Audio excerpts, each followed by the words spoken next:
اور جو لوگ ایمان لائے اور عمل نیک کرتے رہے ان کی دعا قبول فرماتا اور ان کو اپنے فضل سے مزید عطا کرتا ہے، اور جو کافر ہیں ان کے لیے سخت عذاب ہے۔ اور اگر اللہ اپنے سب بندوں کے لیے رزق میں فراخی کر دیتا تو وہ زمین میں فساد کرنے لگتے، لیکن وہ جس قدر چاہتا ہے اندازے کے ساتھ نازل کرتا ہے۔ بے شک وہ اپنے بندوں کو جانتا ہے، دیکھتا ہے، اور وہی تو ہے جو لوگوں کی نا امید ہو جانے کے بعد میں برساتا اور اپنی رحمت یعنی بارش کی برکت کو پھیلا دیتا ہے، اور وہ کارساز ہے، لائق حمد و ثنا ہے۔ اور اسی کی نشانیوں میں سے ہے آسمانوں اور زمین کا پیدا کرنا اور ان جانوروں کا جو اس نے ان میں پھیلا رکھے ہیں، اور وہ جب چاہے ان کے جمع کر لینے پر قادر بھی ہے۔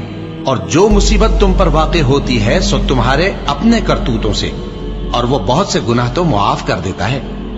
اور تم زمین میں اللہ کو عاجز نہیں کر سکتے، اور اللہ کے سوا نہ تمہارا کوئی دوست ہے اور نہ مددگار۔ اور اسی کی نشانیوں میں سے سمندر میں چلنے والے جہاز ہیں، پہاڑوں جیسے۔ اگر اللہ چاہے تو ہوا کو ٹھہرا دے کہ جہاز اس کی سطح پر کھڑے رہ جائیں۔ ہر صبر اور شکر کرنے والے کے لیے ان باتوں میں قدرت کے نمونے ہیں۔ یا ان کے اعمال کے سبب ان کو تباہ کر دے اور بہت سو کو معاف بھی کر دے۔ اور سزا اس لیے دی جائے کہ جو لوگ ہماری آیتوں میں جھگڑتے ہیں وہ جان لیں کہ ان کے لیے کوئی جائے فرار نہیں۔